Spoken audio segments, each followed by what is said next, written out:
ഒരു ആശുപത്രിയിലേക്ക് ചെന്ന് കഴിഞ്ഞാൽ ഒരു വലിയ ലിസ്റ്റ് കാണും. പക്ഷെ നമ്മൾ അതിൽ ഏറ്റവും നല്ല ഡോക്ടറിനെയാണ് അന്വേഷിക്കുക, അല്ലെ? പലപ്പോഴും കോടതിയിൽ ഒരു ആവശ്യവുമായി ചെന്ന് കഴിഞ്ഞാൽ ഇതിൽ ആരാ നല്ല വക്കീല് നമ്മൾ തിരക്കാറില്ലേ? സ്കൂളിൽ ചെന്ന് കഴിഞ്ഞാൽ നല്ല ഒരു അധ്യാപികയെ അന്വേഷിക്കും. ഇവരെ ഇങ്ങനെ 4 പേരെ നോക്കിയിട്ട് നമ്മൾ ചോദിക്കും, ഇതിൽ നല്ല അച്ഛൻ ആരാണ്? എല്ലാത്തിലും നല്ലത് തിരക്കുന്നവരാണ് നമ്മൾ.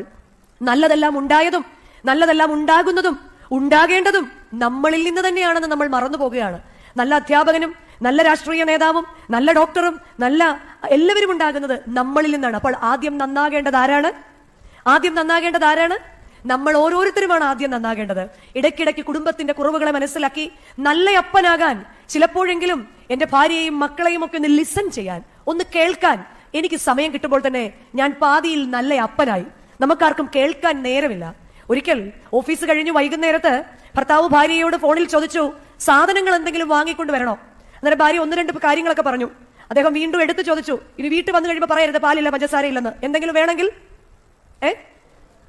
ഭാര്യ പറഞ്ഞില്ല, ഒന്നും വേണ്ട. ഫോൺ കട്ട് ചെയ്തു. 1 സെക്കൻഡ് കഴിഞ്ഞപ്പോൾ ഭാര്യ തിരിച്ചു വിളിച്ചു. അപ്പം പുള്ളി തിരിച്ച് ഭർത്താവ് ഭാര്യയോട് പറഞ്ഞു, എനിക്കറിയാം നീ 1-2 ഒക്കെ മറന്നുപോയി കാണും. ഭാര്യയോട് ചോദിച്ചു, എന്താ കൊണ്ടുവരേണ്ടത്? ഭാര്യ പറഞ്ഞു, നിങ്ങൾ ആ അടച്ചു വെച്ചിരിക്കുന്ന ചെവി ഓഫീസിൽ നിന്ന് എടുത്തോണ്ടെങ്കിൽ പോരണം. വീട്ടിൽ വരുമ്പോഴേ എന്നെ കേൾക്കാൻ നിങ്ങളുടെ ആ ചെവി ഇങ്ങോട്ടൊന്ന് കൊണ്ടുവരണം. നല്ലൊരു അപ്പനാകാൻ, നല്ലൊരു ഭർത്താവാകാൻ ചിലപ്പോഴെങ്കിലും ഞാൻ നല്ലവണ്ണം ഒരു കേൾവിക്കാരനാകണം.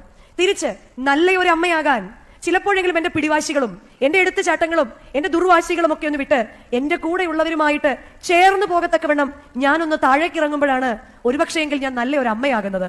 അപ്പനെയും അമ്മയെയും കേൾക്കാനും അവർ പറയാതെ തന്നെ അവരുടെ ആഗ്രഹങ്ങളെ മനസ്സിലാക്കി ചെയ്യാനും സാധിക്കുമ്പോഴാണ് നല്ല മക്കളും കുടുംബങ്ങളിൽ ഉണ്ടാകുന്നതെന്ന് നമുക്ക് ഓരോരുത്തർക്കും അറിയുന്ന കാര്യം.